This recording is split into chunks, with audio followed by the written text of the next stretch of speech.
நீங்க நாம் தமிழர் கட்சி எடுத்துக்கங்க. நான் எதுக்கு எடுத்துக்கணும்? அவனும் எடுத்துக்காம அது வரமா கிடைக்காது. நான் எடுத்து என்ன பண்ண போறேன்? இல்லங்க, அந்த கட்சியோடைய கொள்கைகள் எடுத்துக்கங்க. இப்ப நீங்க எது திருநெல்வேலி வாங்குறது, இட்லியை புட்டு பார்த்தா உள்ள கறி இருக்கிறது, இங்க இருந்து ஆம கறி சாப்பிட்டு போட்டு ஓட்டுறது, நான் சாப்பிடும் போது பின்னாடி நோட்ஸ் எடுக்கிறது, கனடால பாஸ்போர்ட் பிஆர் எல்லாம் கொடுக்கறது தானே. சரி, அது அந்த கட்சியுடைய நடவடிக்கைகள்லாம் எப்படி இருக்குது, அவங்களுடைய பேச்சுக்கள்லாம் எவ்வளவு ஒரு அரசியல் போக்கோட, அதை பாருங்க. எதை பாக்குறதுங்க? 8% எலெக்ஷன் சொல்லிட்டு இருந்தீங்களா? ஆமா. இப்ப என்னாச்சு? 80% ஆச்சு. எப்படி ஆச்சு? 80% வந்து 5% 80%, 5% 80% எவ்வளவு? அதாங்க 4%. அதாங்க 4 கூட இல்லையா? அன்னைக்கு ஒருத்தர் போடுறான் 3.99 தான் வாங்கிருக்காங்க. நீங்க எப்படி 4 சொல்லுவீங்க? யாரு கிட்ட சொல்லுங்கன்றா?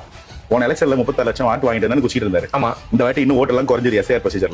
19 லட்சம் ஓட்டு. அந்த பையன் ஒரு சேனல் வச்சிருக்காப்ல, வயித்து பொழப்புக்காண்டி எல்லாரும் பேசி காசு வாங்கி, அந்த சேனல் சப்ஸ்கிரைபரோட கட்சி வாங்கின ஓட்டு கம்மி. அது 3.99%. அதுல கலஞ்சியம்னு ஒரு டேரக்டர் இருந்திருக்காரு. அவனால அந்த மனுஷன் கட்சி விட்டு போயிட்டான். போதுண்டா சாமி, உங்க பூசாரி தனம் போது பொங்கல் வரும் போதும் 4-3 ஆகி போச்சு. கேரம் போர்டு 4 பேர் வேணும். 3 பேர் சின்னங்க பண்ண போறீங்க சொல்லுங்க? கொஞ்சமாச்சும் மனசாட்சி இருந்தா கட்சியை வளர்க்கலாமா, மக்கள்கிட்ட போய் சேரலாமான்னு யோசிப்பீங்களா? உட்காந்துக்கிட்டு மீன் சேனல் மாதிரி செயல்படுவீங்களா?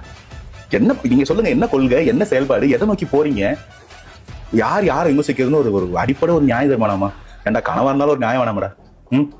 ஃபர்ஸ்ட் எலெக்ஷன்லயே 108 சீட்டு ஜெயிச்சு 35% ஓட்டு வாங்கி 1,75,00,000 ஓட்டு ஒத்தையால ஒரே முகத்துக்கு விழுந்த ஓட்டு. ஆமாவா இல்லையா? 16 வருஷமா கட்சி நடத்துறீங்க. நீங்க சொல்லுங்க, ஏன் நடத்துறீங்க? நான் கேட்டுக்கிறேன், சொல்லுங்க. இது இங்கதான் இங்க இருந்துச்சு, எங்க சரிப்பா? இல்ல, கின்னஸ் ரெக்கார்டு. அதான் 16 வருஷமா ஒரு எலெக்ஷன் கூட ஜெயிக்காம முடியுமா? முடியுங்க. அதான் சொன்னேன், நம்ம வந்து ஜெயிக்க வரலங்க. ஜெயிக்கிறவன வந்து எப்படி எல்லாம் பேசலாம்னு வந்திருக்கீங்க. மக்களுக்கு எதுவும் நல்லது பண்ண போறது கிடையாது. மக்கள் அரசியல் பத்தி ஒரு அக்கறையும் கிடையாது. சும்மா வந்தது வாய்க்கு 2 பாட்டு பாடணுமா, ஒரு மீம போட்டோமா, சும்மா கொடுக்குறவங்க காசு வாங்கி பர்ஃபார்மன்ஸ் பண்ணாம பண்ண போதும்.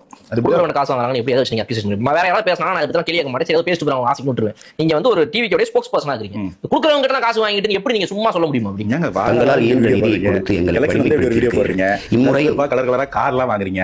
எங்க வேலைக்கு பண்ணி என்ன சம்பாதிச்சீங்க ஏதாவது சொல்லுங்க. டைரக்டரா இருந்தாரு, அப்ப இயக்குனரா இருந்தப்ப அவர் வந்து சம்பாதிச்ச டைரக்டரா இருந்தபோது தான் கார் வாங்க முடியும். பாலா நான் கார் கொடுத்தாருன்னு சொன்னாரு. இப்ப என்ன பண்ண டைரக்ட் பண்ணாரு? கடைசியா நடிச்ச லோ இன்சூரன்ஸ் கம்பெனில வாங்கினீங்களா?